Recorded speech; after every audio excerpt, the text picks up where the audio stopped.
We come to the end of the year.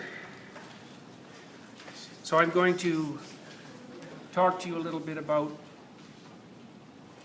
the whole course today, I guess, and try to sum up what might be most useful to remember about it. And when we started at the beginning, I made the case to you that people have been studying personality and its transformations for a very long period of time, and that the earliest forms of knowledge that we have about what people are like and how they change come to us from stories, and from very, very old stories. And those stories represent how people act in the world fundamentally, rather than what the world is made of. And the fact that people are confused about that is part of the reason that there's still tremendous confusion about the proper relationship between science and religion, or science and ethics. Almost all of the forms of information transfer that we regard as engaging are narrative in their format. We love stories, and the reason for that is that stories tell us what people are like and how they behave, and they present the world as a place in which people behave. And so the stories help us understand how people behave, but they also help us understand how people must and should behave, given that they have a certain nature and that they have to organize their behavior with other people. And so that puts a set of very serious constraints on how it is that people can exist in the world. The stories basically take two forms, and one form is the description of people acting in motivated states of one form or another, and those are usually motivated states that everyone is familiar with. Most stories, whether they're archaic or modern, have to do with exploration and adventure or romance, and the reason for that is that we're biologically constructed so that we're adventuresome, exploratory, and interested in intimate relationships. And so the stories reflect that, and they help us understand how those fundamental motivations could be manifested in behavior in a manner that's productive, partly for each individual, and then partly for the individuals in relationship to other individuals and to families and to broader communities. The other form of story that seems to be of critical importance from a historical perspective is stories that describe transformation. And transformation tends to be represented as using symbolism that's associated with death and rebirth. And the reason for that seems to be that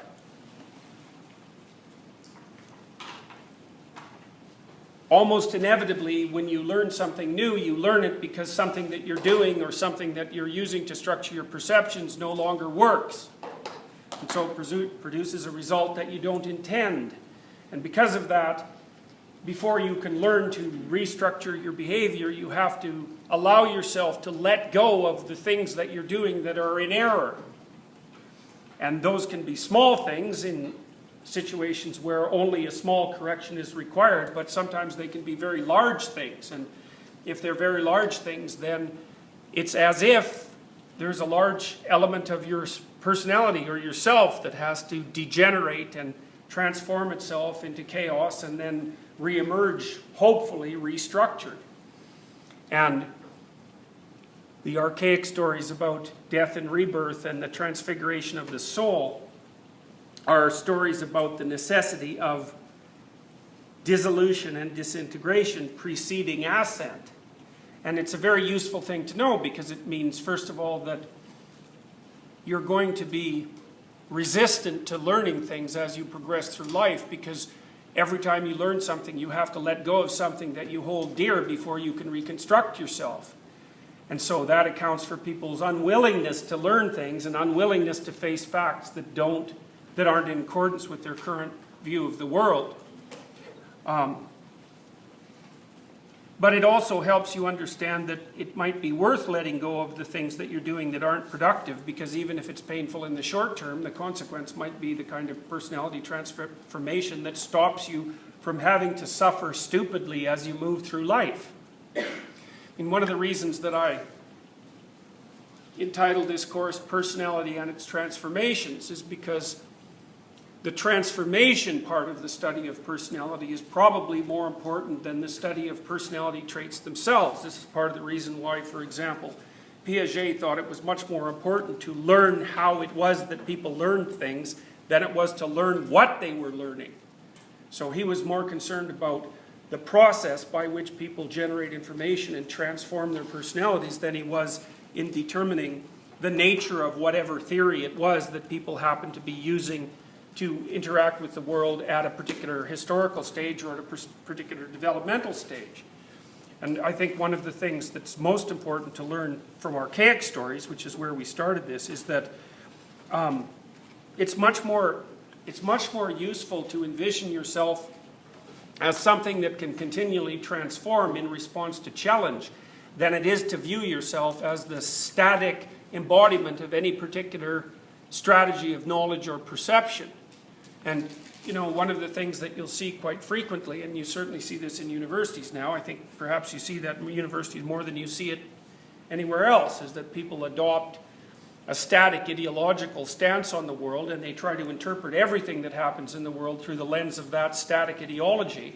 They try to compress the entire world into that particular theoretical framework and become extraordinarily upset when the phenomena that confront them don't fit in accordance with the ideology. And the reason that people do that is because they identify themselves with their ideological beliefs and their static ideological beliefs, instead of identifying themselves with the part of their personality that's capable of continually assimilating new information and accommodating to it or transforming. And you're a much more powerful person if you can understand that what's most essential to you is your capacity to transmute and transform as challenges come towards you, rather than your ability to develop a coherent and all-encompassing totalitarian theory and attempt to impose it on the world. I think one of the most tragic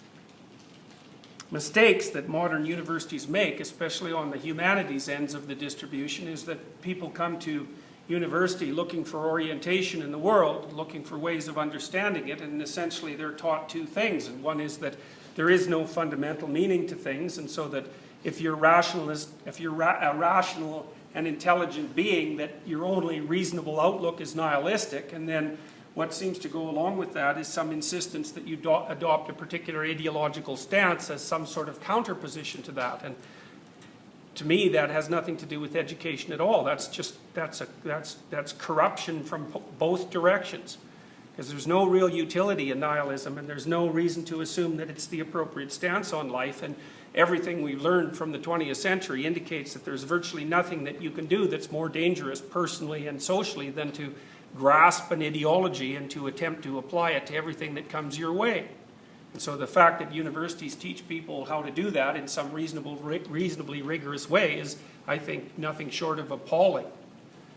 And I think the only way that you can transcend that is to understand that what you know is not as important as what you have yet to learn. And what that means is that people often find strength in regarding themselves as the sort of being that can comprehend everything, and that the sort of being that's competent and what would you say, sufficiently well developed at the current point so that they have the appropriate answers to the appropriate questions. But the thing about that's wrong is that you don't have the answers, and often you don't even have the questions. And so if you can identify with your capacity to learn, that means that you don't have to be afraid of the things that you don't know. And that means that you can listen to people and you can discover new things and that you can continually make your personality expand and transform. And we have no idea what the limits are to the human capacity to expand and transform. And you're much more powerful from an existential perspective if you regard yourself as the sort of person who can surf on change rather than someone who has to make everything static and unchangeable just so that they can adapt to it. So I learned a lot of that from reading archaic stories and trying to understand exactly what it was that they were trying to communicate to people. And the fundamental communication is that it's reasonable to conceptualize the world as a place of action rather than a place of objects, and then to regard the central problem of human life, the existential problem, as how is it that you should look in the world and look at the world and act on it. You know, and from a scientific perspective, that's generally regarded as something that's epiphenomenal, because behavioral, analysis of appropriate behavior falls into the domain of ethics and philosophy. But that's foolish for people, because everything we do revolves around how we have to look at the world and how we have to act. This is part of the reason that I talked to you about Piaget, because I think Piaget had cottoned on to something that was unbelievably profound. And it's an element of Piagetian thinking that generally you don't hear much about if you take courses on Piaget, especially in relationship to developmental psychology. Especially North Americans like to reduce Piaget to a list of developmental stages. And that is something that Piaget really wasn't all that concerned about. He was interested in how the processes that people use, or how the structures that people use to interpret the world, transform across time. But he wasn't particularly interested in exactly what those stages were and how they sequentially followed one another. And Piaget's fundamental idea was that there were ways of organizing complex systems that could sustain themselves with very little input of energy and effort and resources. And the fact that those forms of organization existed meant that some forms of organization were better than others. And the reason that that's so important is because Piaget, for example, is one of the only thinkers I've ever come across that managed to transform what you might think about as a qualitative evaluation. So an evaluation, say, of the appropriateness of a solution to a problem, like a moral problem. He managed to transform the discussion of that into something that was virtually quantitative. And so Piaget's idea of the equilibrated state was the notion that you could set up a complicated system so that all the parts of the system were operating in some kind of harmonious balance. So the system wasn't continually fighting itself, either at any given moment in time or in multiple situations across time. And so for Piaget, an equilibrated state was a state that was relatively free of conflict. And so I started with Piaget instead of Freud because people often start personality courses with Freud, because I think Piaget actually had the model for how people organize themselves. I think he had a more accurate representation of the model of how people organize themselves than Freud did. Now, you know that Freud conceptualized people as an ego, right, with tremendous id-like forces underneath pushing the ego around, and we would think about those as classical biologically motivated or biologically predicated motivations like aggression and sexuality and all of the other elements of our motivated behavior that make us animal-like. Freud thought of the ego as trapped between those and the demands of the social world.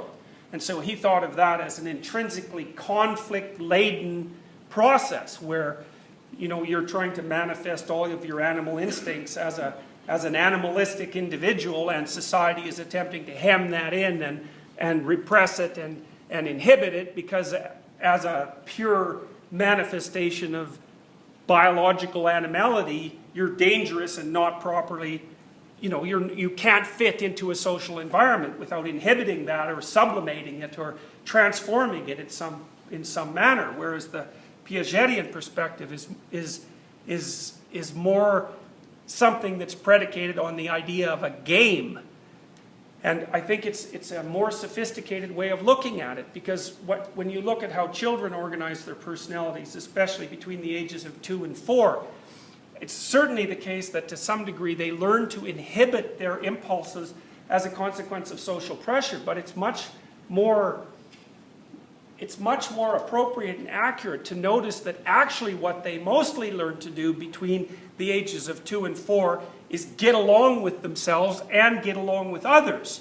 And so what's happening is, they burst onto the world with a set of sub-personalities that are predicated in biological reality. So they're hungry and they're thirsty and they have to maintain their body temperature at a certain level, and they have to learn how to cope with all of the demands of being a biological entity, like toilet training and learning how to share and learning how to play with siblings and establishing a relationship with parents and so forth and so on. But the way they seem to do that is by organizing their behavior into more and more complicated and sophisticated games that stack on top of one another.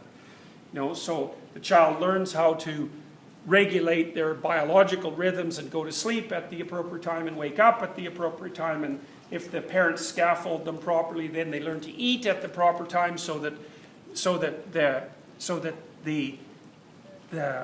not dysregulated by starvation or hunger or thirst, and they're not dysregulated by temperature extremes. And they learn how to incorporate their aggression into cooperative games rather than how to inhibit it. And they make their personalities more and more sophisticated as they're doing that, and they learn how to play a larger and larger number of more and more complicated games with more and more people. And that's a kind of hierarchical organization that extends inside the person insofar as they're organizing their fundamental biological motivations and their emotions, and then starts to extend beyond the individual as they start to organize their fundamental motivations and their emotions while other people are doing the same thing. And it's out of that continual interplay of game-like cooperation and competition that society itself emerges. And that's not an inhibitory or conflict-laden model. The conflict between society and the individual in the Piagetian model only occurs when the game-like structure of the personality is not sophisticated enough to interact properly with the environment at that point. And so you can see that the idea of a Piagetian equilibrated state is that you could imagine an individual at all of the levels of existence that the individual exists at, from the microcosm, the micro world, way down at the subatomic and the atomic levels, stacked up on top of each other all the way up to the societal level, so that everything in that hierarchical organization is working to make every level work properly. And that's, I think it's a really good model for what you might conceptualize as mental health, broadly speaking. Because your mental health is, of course, dependent on the appropriate organization of your psychophysiology, but it's also dependent on the integration of that organized psychophysiology into an intimate relationship, and then into a familial relationship, and into a relationship with the community, and then into a relationship with the structures that are beyond the community. And the fact that many of you are concerned, for example, with environmental issues means that you understand at some level that in order for your being to be optimized, you also have to exist in some relatively harmonious manner inside large biological ecosystems. So economic ecosystems and political ecosystems and social ecosystems and biological ecosystems. And all of those levels have to be stacked on top of one another, so each level supports and fosters all the other levels. And that's a very complicated thing to attain. And it's also something that has to be continually negotiated and transformed, because of course you're trying to stack all these processes in a hierarchical manner, in a self-sustaining hierarchical manner, in an environment that also continues to shift and move. So not only do you have to stack up this structure to begin with and organize it, but you have to transform it at whatever level needs to be transformed as you move throughout the dynamic environment that changes from day to day. It's a very complicated process. Now, it seems to me that one of the things that you can come to understand, and this is something that I took at least in part from from reading Jung is that the process that you engage in when you're organizing your personality in this hierarchical structure, and the process that you engage in while you're updating it, actually manifests itself as intrinsically meaningful. So there's an element of your intrinsic being that's actually devoted towards fostering that process. And when people talk about the idea that life might have some meaning, it seems to me that you can actually experience that meaning when you're engaged in the process of producing this hierarchically organized structure and balancing and maintaining it across time. And I think, and this is a Jungian idea too, I think that what you experience that as is engagement.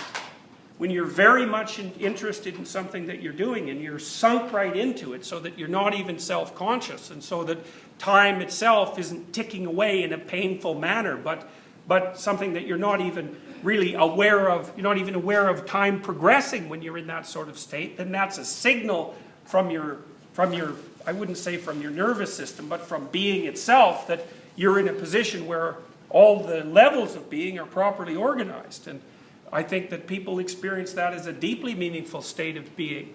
And I don't think that that has anything to do with rationality. You know, because you can, as Nietzsche pointed out when we talked about the existentialists, you know, you can make a very strong case that from a rational perspective that life is devoid of meaning, but the problem with that is that it starts out with the presupposition that the rational analysis of the situation that brings that question to life is the proper level of analysis. And I don't think there's any evidence for that at all. You know, one of the things that Carl Rogers continually pointed out in his phenomenological approach was that to evaluate how you're progressing through life, you cannot only rely on your rationality. It's a mistake because you're an embodied creature and you're constantly being informed by all sorts of processes that can't be reduced to straightforward rationality, and that it's a mistake to assume that the rational mode of interpretation of experience from moment to moment is the one that should actually be superordinate. And it's a mistake partly because you're more complicated than your rationality. And so is existence itself, is being itself.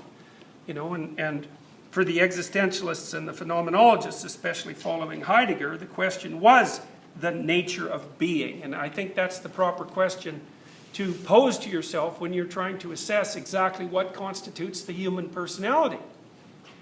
You know, and these things, to me, is part of the reason that I was so interested in the existential approach, because the existentialists take the idea one step further, and it's in a very complicated and sophisticated way. You know, they make the case that you have an ethical responsibility to being, and so that would be to your being, but to being in general. And the ethical responsibility is that you have to confront it straightforwardly and honestly. And the way that the 19th and 20th century existentialists came to that was really twofold. It was mostly from the negative direction, so people like Frankl and Solzhenitsyn, when they were pushing the idea that it was necessary to have a truthful relationship with being, the reason they came up with that conclusion was by observing those circumstances where people clearly did not do that. And so for Frankl, that was basically his observations of what happened in Nazi Germany. And for Solzhenitsyn, it was his observations of what happened in the Stalinist Soviet Union and in other places that were directly committed to a comprehensive totalitarian view of reality. And their observations were that as soon as that totalitarian viewpoint was imposed and everyone acted as if every problem had been finally solved, the immediate consequence of that was that everyone had to lie about everything they did in order to support the system, and the next consequence of that was the system became radically genocidal and murderous. And so for Frankl and Solzhenitsyn, their diagnosis of that was that it was necessary for individual people to adopt a truthful relationship with being, because the consequence of not doing that was the degeneration of everything into something that basically resembled hell. And so you can align that idea with the Piagetian idea of the game-like hierarchy, and you can say something like, And that this is also drawing on the ideas, say, of Rogers and the ideas of he described it as authentic being, is that the pathway to the appropriate hierarchical organization of the personality, from the microcosm up to the macrocosm, is actually fostered by a relationship with truth. You know, and for Rogers, he talked about the physiological, psychophysiological manifestations of that. For Rogers, that was partly the willingness to enter into a dialogue with your physical being, which is also a notion that the psychoanalysts pushed in a slightly different direction, because people like Freud, regardless of the fact that his notion of what constitutes socialization was too predicated on conflict, one of the things that Freud certainly continually pointed out was that it was necessary for you to bring all of the diverse elements of your personality into the game, right? You weren't to repress things, you weren't to forget things, you weren't supposed to leave elements of your being that were troublesome and difficult to integrate. You weren't supposed to leave those lying out where nothing could be done with them. And because the consequence of that would be that those dissociated parts of you would become pathological and dangerous. And so they would pose a threat to you, but also because if you didn't incorporate those cast-off elements of being, then your personality would be too weak to prevail. You know, and for Freud, of course, the probability was very high that the cast-off elements of being would be those that were associated fundamentally with aggression and with sexuality, because you might think that those are the two most dangerous motivational forces that people have at hand. But you know, you're a pretty hollow and thin person if you're not capable of aggression, and if your sexual morality is only predicated on, well, your inability to engage in sexual activity because no one wants you, or because you're repressing it and very awkward and unskilled at it, and so that the question never even arises. You know, that's the approach people take when they try to make their children so naive about sexuality and so protected that they're terrified to have anything to do with it whatsoever. And that might work very well as long as they're in a situation where they're so underdeveloped and repressed that no one wants to have anything to do with them. But as soon as they get out into the world where sexual behavior, for example, starts to become a possibility, all that does is leave them completely open to their own pathologies and to the predatory behavior of other people. It's not much of a solution. Now, the existentialist idea, and that's the idea of authentic being, is that the most appropriate way to interact with being as it emerges is by maintaining some relationship with truth. And that's a very difficult concept to really come to grips with, because it's, of course, as is famously known, it's not that easy to identify exactly what constitutes truth. I think that's part of the reason why Frankl and Solzhenitsyn, when they were talking about the existential approach to being, were more likely to concentrate on falsehood rather than on truth per se, because I think it's easier, you can think about this yourself, but I think it's easier for each of us to identify when we're doing something wrong than it is for us to determine whether or not we happen to be on the right path. Because the issue of whether right now you're doing something wrong is simpler in some sense than the question than trying to understand whether the sum total of all your actions right now are those that will put you into the appropriate place into the future. So I think that as you establish a relationship with truth, the first thing that you try to do is to stop lying.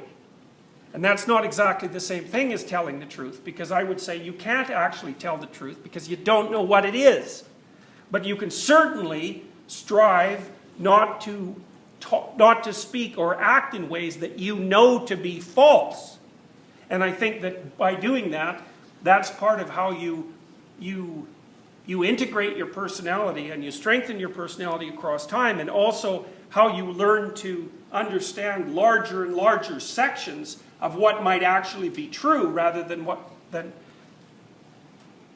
instead of only being able to identify from moment to moment what's false. No, and Kierkegaard would say, well, there's an element of faith in a decision like that, and I can tell you a little bit about what he meant. So, you know, when we were talking about Carl Rogers, we talked about instrumental use of language, right? So the idea there would be that I'm using language constantly to get what I want from the world in any given situation. And that instrumental use is predicated on the idea that I know what I want and that I know what's good for me. And the problem is that's a very, it's very unlikely that that's true. Because you don't know what's good for you in the final analysis, because you're too ignorant to know. And so if you're using language to manipulate the world to ensure that things turn out the way you want them to right now, then you're acting as if your knowledge about what constitutes the good is sufficiently well developed and final so that you can rely on it as a guide to what you're going to say and do. Now, the alternative to that is something, there's an alternative to that, but it's a very complicated alternative. And the alternative to that is something more like, it has more to do with reliance on your capacity to transform. Because here's an alternative to that kind of rigid and manipulative approach to life. And the alternative is to try to act out what you think is appropriate and to say what you think is true as carefully as you possibly can. And then to see what happens. And that's a completely different way of approaching the situation, and it's a lot more interesting. You know, I mean, one of the things I've been thinking about is, I truly believe that the idea that people speak potential into being is accurate. I think that what we face as we move through life is a realm of potential that's in front of us that we can continually interact with. And I think that that's actually how people think about the world when they think about it. Because we think of the future as a place of diverse possibilities, and we think of the future as something we can maneuver through and turn into actuality.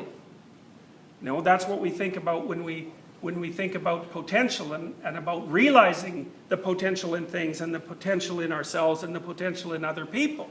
Well, then you ask yourself, well, what do you think, what's the best technology that you have at your disposal for transforming potential into the kind of actuality that you actually want to see around you? And then you might ask yourself, well, is it more likely that you're going to get the actuality that you want by trying to grapple with potential in a truthful manner? Or is it more likely that you're going to get the kind of actuality that you want if you grapple with reality in a manner that's rife with falsehood? And I would say, well, if bringing potential into actuality is like building a house, then I would say if you build a house out of the proper materials, then it might stand. But if you build a house out of cut-rate materials and you take shortcuts wherever you can and you pretend things are other than what they are, then as soon as the ground shakes, your house is going to fall. And that seems to me to be something that's fundamentally undeniable. You know, if you mix too much sand in your cement, then your foundation is going to be weak. And you can do that merely by ignoring what you know. And so I think that the route out of inauthentic being and the route out of our proclivity to identify with ultimately genocidal ideologies is to attempt to establish a relationship with being that's predicated on, at least not on falsehood. At least that. You know, and one of the things Rogers would say, and I think he's right about this, is that if you consult the totality of your being when you're acting and you're speaking, you can tell by paying attention to the way that you're responding to your actions and to your words, whether or not what you're doing and saying is pulling you together and making you integrated and making you strong, or whether it's pulling you apart and disintegrating you and making you weak. And one of Rogers' claims was that that's actually a psychophysiological sensation. He called that, you know, he described that in association with the wisdom of the body. And I really believe that to be true. I mean, I can see this when I'm talking to people, when I'm talking to my clients, or when I'm talking to other people. I can see as soon as they start to misuse their words or start to use them in an instrumental manner, like the strength goes out of them completely, and you can detect that there's something shallow and false going on. And you know, if you call people's attention to that fact when it's happening, they're often rather resistant to noticing it. But if they do open their eyes and pay attention to it, they can see right away that that's what's occurring.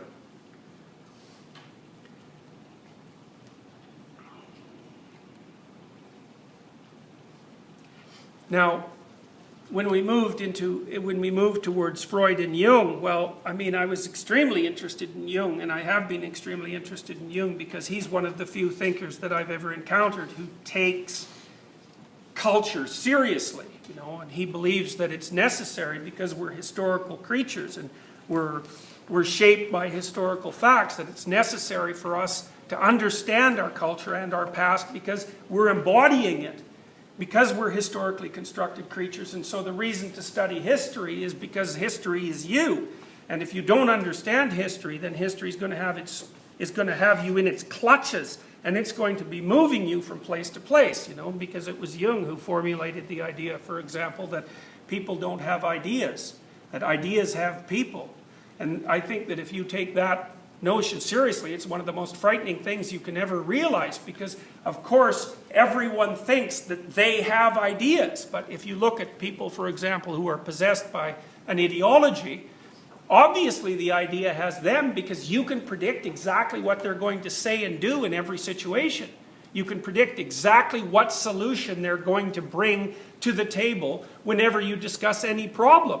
And if you come up with an idea about a problem and you come up with an idea about the problem and it's the same idea, the probability that it's you coming up with it or you coming up with it is zero. It's whatever it is that's coming up with the same idea is the thing that's got control. You know, and you see this with people all the time when they arbitrarily divide the world, for example, up into those things that are good and acceptable and those things that aren't. You see this with right-wingers and you see it with left-wingers, because the right-wingers make the claim that government is evil and the left wing makes the claim that corporations are evil. And if you take 5 left-wingers, you can tell exactly what they're going to say about any given problem. And if you take 5 right-wingers, it's exactly the same thing. So then that brings up the question, who exactly is doing the talking and the thinking? Of course, the people who are spouting those ideas think that they're doing the thinking, but there's no reason to assume that that's the case at all. And I can tell you something else that you can determine right away. People are dead boring when they're spouting ideological claptrap. You can hardly even listen to them. But you can take virtually anyone, educated or uneducated, and if they start to tell you the truth about their own experience, even if they do that in a stumbling way, in a halting way, they become fascinating instantly because they're the only people who have access to that information, and it's rich and deep information. And you know, that it's personal, it's material that they have a right to. You know, and they can intermingle that with ideas that culture has produced, even ideological ideas, and come up with something that's richer and more brilliant as a consequence of that. But if they're not speaking their own words, well, first of all, there's something else that's speaking through them, and second, there's something about it that's dead. So I don't remember if I told you the origin of the word slogan. So slogan comes from 2 Welsh words, and one is sluag, which is S-L-U-A-G-H, and the other is gairm, G-H-A-I-R-M. So it's sluag gairm, and sluag gairm means the battle cry of the dead. And that, to me, it's a perfect example. Often, it's a perfect example of how fascinating the process by which words emerge actually is. But it's also a dead accurate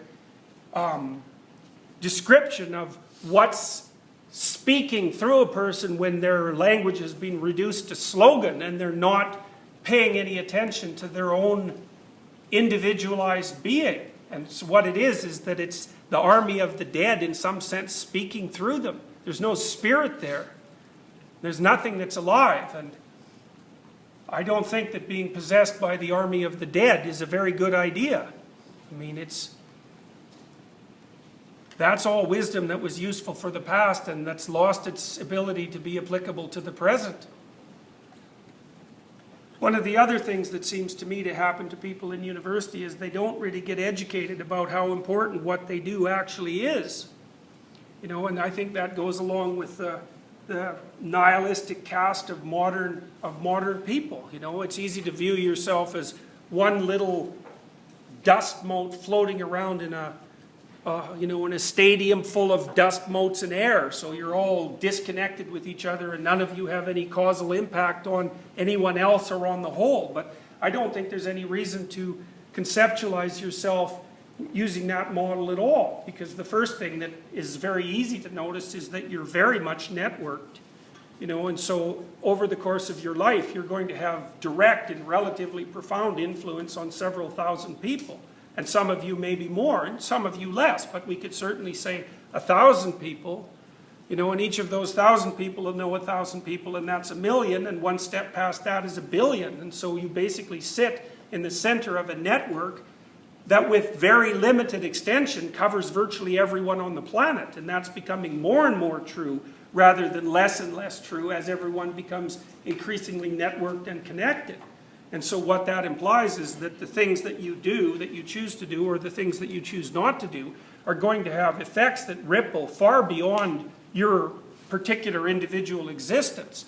And so part of what that means is that all of the choices that you make as you're confronting the unstructured future, as you move through your life, are going to alter the structure of being itself.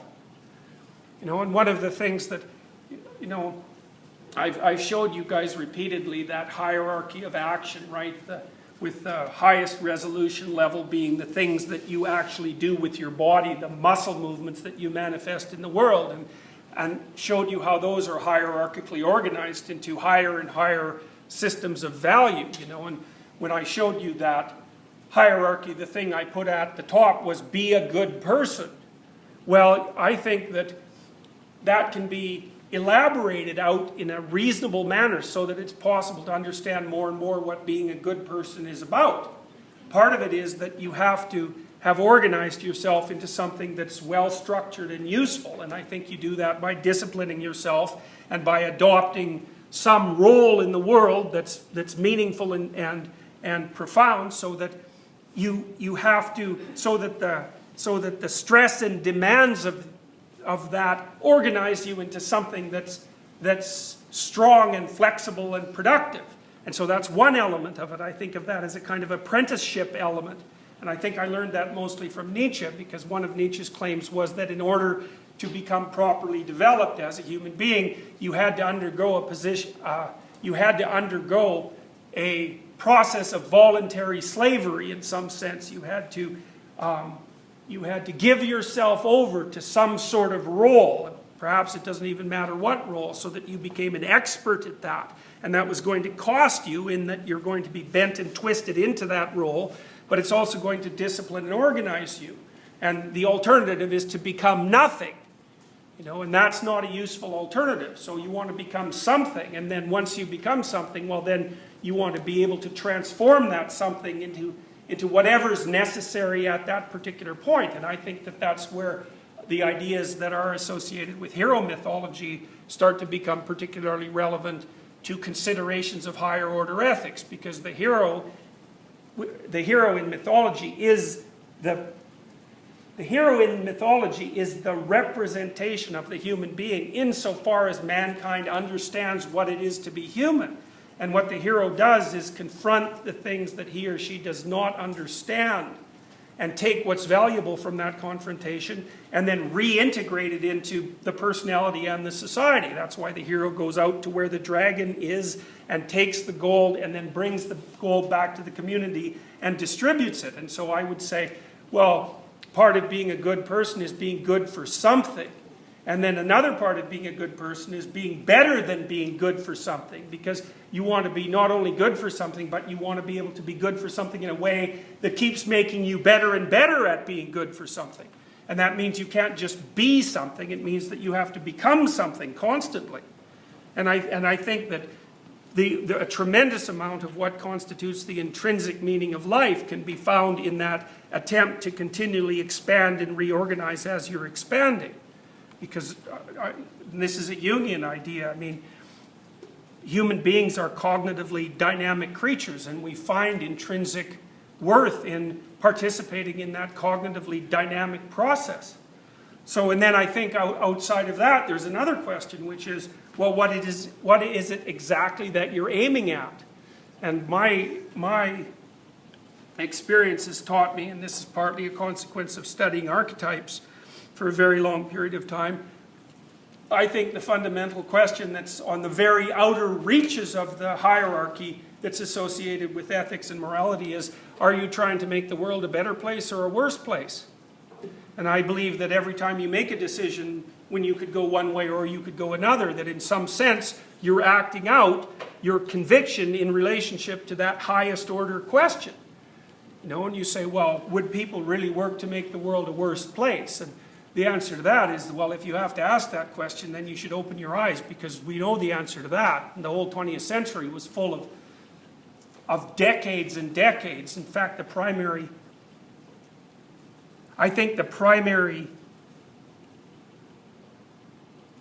most important information that you can derive from an analysis of the 20th century is that it's pretty damn certain that people are willing to work to make everything as terrible as they possibly can.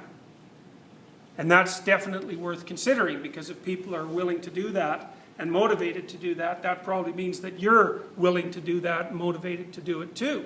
And I think it's fairly easy to understand why. I think the reason that people are motivated to do that sort of thing, is to do terrible things, is because they're angry at the conditions of their life, they're angry at the conditions of being, because being is composed of suffering and vulnerability, and people lose and they suffer and they get resentful and angry about that, and they feel hard done by, and that the entire structure of the world is aimed against them in some unfair manner, and then they get revengeful and corrupt and feel that everything that they do is justifiable given how much torment and suffering they've been living through. And once you move into that particular realm of thinking, your ability to start to make things worse starts to accelerate exponentially. And I don't believe there's a single person on the planet who hasn't been in a situation where something has happened to them that's sufficiently disappointing and tragic so that their thoughts turn to revenge and destruction. I think that happens to people all the time. And it's understandable, but the problem is it seems to be extraordinarily counterproductive. And all it does is make the situation that everybody's complaining about worse instead of better. And so what seems to be the case is that you have to bear the fact that you're incomplete and vulnerable and underdeveloped and weak in many ways, without becoming vengeful and corrupted by your knowledge of that, and while still trying to do everything you can to make being better rather than worse. And I think the upside of that mode of thinking is, I don't believe that there's anything that's more engaging and interesting than continued attempts to make things better. The problem is, it requires the adoption of a tremendous amount of responsibility, right? And I think that it's the unwillingness to accept responsibility that stops people from waking up and becoming enlightened. You know, if you want to make the world a better place, then you have to take responsibility for all of the ways that you look at the world, and everything that you act out, and all the things that you say. And it means you have to pay a tremendous amount of attention to what you're doing as a consequence, and that's very difficult. And it's also frightening, because it means that you have to entertain the hypothesis that the things that you're doing are important. You know, I think part of the reason why our culture has taken such a nihilistic bent is because people have actually decided that life would be a lot easier if it didn't have any meaning. People run around and complain about the fact that life is meaninglessness, or that life is meaningless, and we've drawn that conclusion from both a rational and empirical perspective, and people will tell you that they came to that conclusion purely logically and scientifically. But when I look at that claim, I think, well, maybe you want life to be meaningless because it lets you off the hook. If everything you do hasn't got any value, then why do you have to pay any attention to it? You can do whatever you want. And if it's the opposite, if everything you do has meaning and it's important, well then you better be awake, because what you do matters, and then you get all the meaning you want, but the price you have to pay for that is that you have to take responsibility. You know, and if you start to seriously entertain the idea that with every decision you take, you're tilting the world either towards heaven or towards hell, then that can instantly start making you a lot more serious about what you choose to do and not do. And my understanding of personality development and personality development in relationship to history is that that is exactly what is the case when you're making decisions in your life. You face a field of infinite potential, and you use your will for good or evil in order to shape it into what it's going to be. And that's really what a human being is. A human being is the sort of creature that can do that. And you know, one of the things I found that's extremely interesting is that there's an idea at the very core of most modern legal systems. It's certainly the case for English common law, which I think is the most sophisticated legal system that's ever been developed, and it's predicated on an idea that every single person has intrinsic worth. You know, that's sort of the ground of the idea of natural rights. And so I spent a lot of time looking into that idea. Why is it that the idea that each person has intrinsic worth ever developed, especially when you look at the situation and you see that, well, some people are clearly doing everything they can to make the world an absolutely terrible place. You know, under English common law, for example, even if you're a serial killer and everyone knows it, you still have rights before the law. And there's an idea there that no matter how corrupt you've become, there's still something that's intrinsically valuable about you. And, you know, people in the modern world claim that they don't have any metaphysical beliefs, but insofar as you're an advocate of the legal system that claims that people have intrinsic worth, then you're acting out the idea that there's something of value about every single person. And then you might ask, well, what is it that might be of value of every single person? And if it might easily be that it's the faculty that each person has to turn potential into actuality. And I would say that if you do an analysis of the fundamental basis of modern law, then and you go down into the understructure of the ideas that gave rise to that entire body of law, what you find is that is the idea at the bottom of it. You know, it's the idea in some sense that people are made in the image of God. And it's God who makes order out of chaos and sometimes turns order into chaos when that becomes necessary, and people are capable of doing that. So I think that we're continually involved in the co-creation of reality, and that we can choose what sort of reality we want to bring into existence. So, and you can do that in a resentful and murderous way, and you have every reason to do it. But it seems to me to be the wrong choice. And you'll pay a big price for doing that. You pay a big price for doing that every second of your life.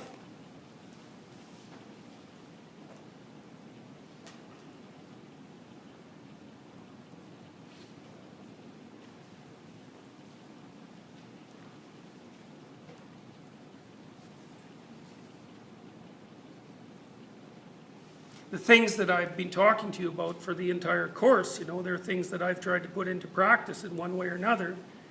You know, when I'm engaged in therapy with people, what I'm really trying to do is to listen to what they have to say. You know, I don't really want to give them advice, because advice isn't that helpful, but usually what we try to do is we try to lay out what the problem is, you know, and that's a consequence of mutual discussion, because often people don't really know why they're troubled. You know, they have some ideas about it, and they can talk about the situation in their family and the fact that their relationships aren't going well and so forth, but it's no easy matter to actually specify the problem, because if things aren't going well for you, it's not necessarily the case that you know why. You might know some of it. You might even know that there's some things that you're doing that you should stop doing, but you can't stop doing them. So a lot of the initial discussion is mere delineation of what the problem constitutes, and then the next part of the discussion is, well, if that's the problem, what would a solution look like? Which would be, how could things be better than they are now? What would that actually look like? And then the next issue is, well, what steps could you put into place to start moving towards that goal? And that's all an exploratory process. You know, and I think it's a process that's basically grounded in a search for the truth. And what I found in my psychotherapy practice is that insofar as that's happening during the discussions, then the process itself is extraordinarily gripping. You know, and I think you also experience that whenever you sit down with someone and have a conversation that's serious and meaningful. You know, a conversation like that grips you. And I think the reason for that is because you are in the right place at the right time, so to speak, and what you're doing is important and meaningful. It's difficult, though, because you have to face up to what the problems actually are, and you have to pay careful attention, and you have to run through all the options, and you have to plan strategically, and you have to be careful about what you say, and you can't get too self-aggrandizing or egotistical, and you can't offer simple solutions. but it's an incredibly engaging process. You know, it's like reading the highest quality fiction in some sense. And so conversations between people can be like that if both people who are engaged in the conversation, and this is something Rogers pointed out, you know, are willing to admit that there is in fact a problem, and then to do whatever is necessary to lay out the structure of that problem and to solve it. And that's admission of vulnerability to a large degree. And it seems to me that that process actually works. You know, it facilitates trust, which is extraordinarily useful. I mean, with some of my clients, it's taken me years before we can actually have a genuine conversation because they're so afraid of engaging in a discussion that's actually real and genuine and exposing their actual problems that you know, they hide often behind the sorts of things that Jung described as a persona. You can't get to the real person because they're so covered up by a shell that you can't have a genuine discussion. And the reason that's the case is because, you know, they've attempted to engage in genuine interactions with people in the past and have been betrayed or hurt or undermined in some way that's really profound. And so they learned that that's very dangerous to do that, which is exactly true, but it's a lot more dangerous not to do it. So,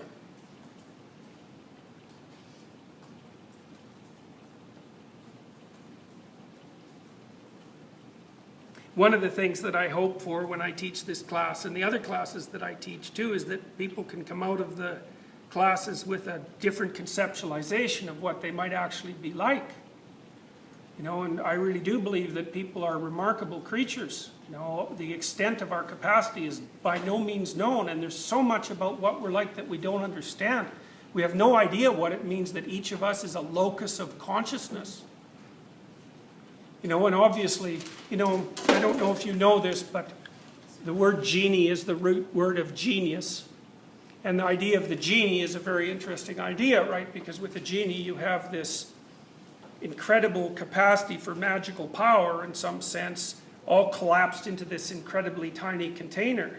And so there's this weird constraint between the divine possibility of the genie and the fact that it's encapsulated into this unbearably tiny space and in some sense is trapped inside that. But the reason that genie is the root word of genius is because that's exactly what people are like.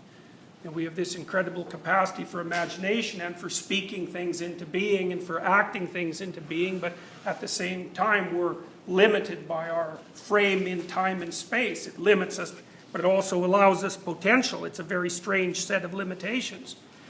One of the things I've wondered very deeply over the last 20 years is, you know, that people are often upset about the structure of being. There's a good argument in the Brothers Karamazov. The Brothers Karamazov features a very large number of characters. It has a very Freudian Oedipal subplot, but one of the continual battles between characters in the Brothers Karamazov is a battle between a young man named Ilosha who's going to be a monk at a monastery, and he's trying to live a classically good life, you know, a traditionally good life as it might have been conceived of in the 1880s and 1870s. And his brother Ivan, who's an older brother who's extremely intelligent and charismatic and very rationalistic and arrogant and creative and intelligent, and he likes nothing better than to go after Ilosha with all the stories about the horrors of the world to try to undermine his faith in the divinity that he's attempting to establish a relationship with. And so he tells stories like, this is a story that Dostoevsky took out of the newspaper in, you know, at approximately the time when he was writing the Brothers Karamazov, and it's a story about this family, this father and mother locked their 3 or 4-year-old daughter in a freezing outhouse overnight. And she was screaming the entire time to have someone let her out, and they let her freeze to death in the outhouse. And of course that produced a big scandal, and one of the things that Ivan uses that story, or Dostoevsky uses that story in the Brothers Karamazov, so that Ivan can torture Alyosha about the fact that, you know, there's no way that you could possibly envision that being itself could be good, or that God could be good, if you want to put it a different way, when that sort of thing can happen in the world, and that it happens over and over and over all the time, everywhere.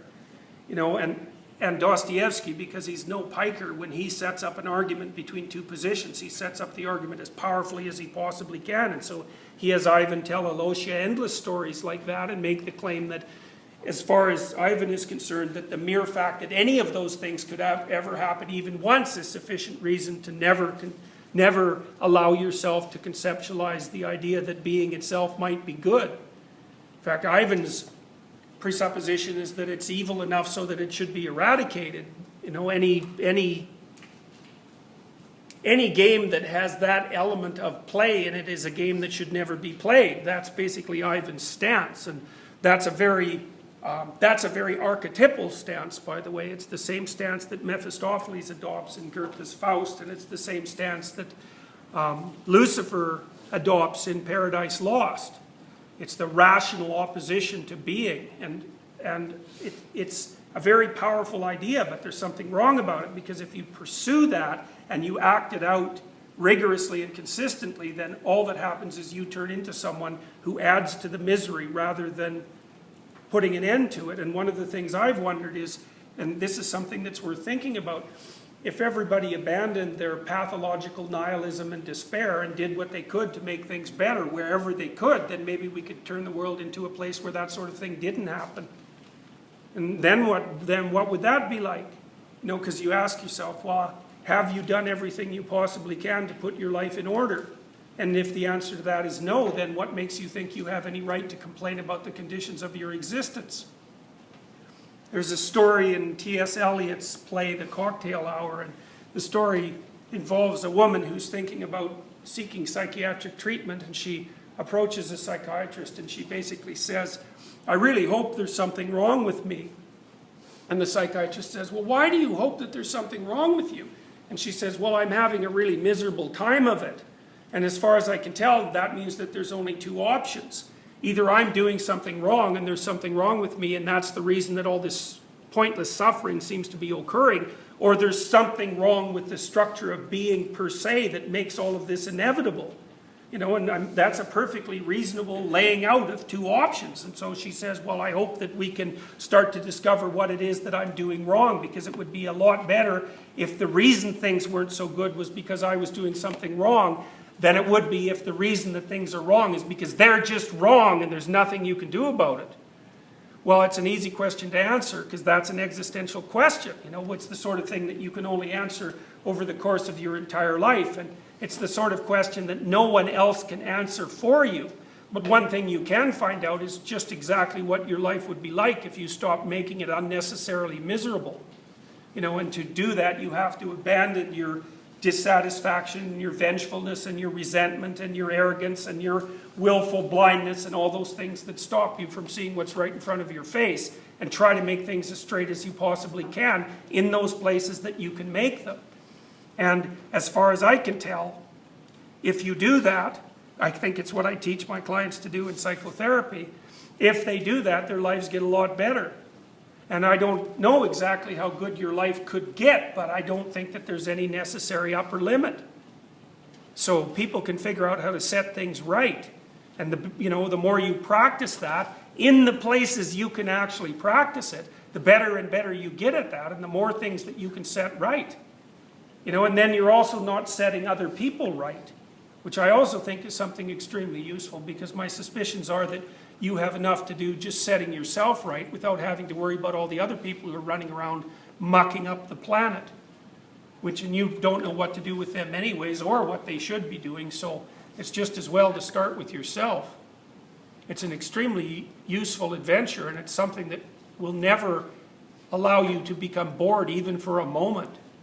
And that's worth something too, you know, because even if life is fundamentally suffering and there's nothing that can be done about that, which is a possibility, there's always the possibility that you could learn to live in a manner so that that suffering was actually justifiable even to you. Because you might say, well, what I'm doing is so much worthwhile that even if I have to suffer to do it, it's worth it.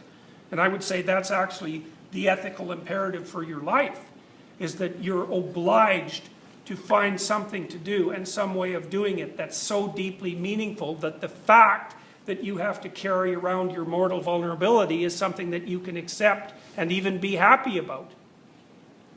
Because the alternative is gloomy and dim. And it's worse than that. It's not just gloomy and dim. It's gloomy and dim, and then it's vengeful, and then it's murderous, and then it's genocidal. And that seems to be something that we could really do without. So I'm hoping that as a consequence of having taken this course, that you have some expanded idea of what it might mean to be a human being, and that you can carry that with you as you move forward in your life. And find out what you're really like, and find out what you could do if you put your mind to it. Because God only knows what you could do if you put your mind to it. You know, and the more people who are doing that, the better things are going to get. And that would be a good thing, because things aren't so bad, but they could be a lot better. And it's hard to say just exactly how much you could contribute to that if you decided that that's what it was that you could do. And I do believe that is what you can do. I also believe that you are doing that. You're shaping the world for better or for worse, regardless of whether or not you decide to do it and take on the responsibility. You're basically destined to do that. So it seems to me that you should make that conscious and decide if you're going to do it properly or if you're going to make things worse. So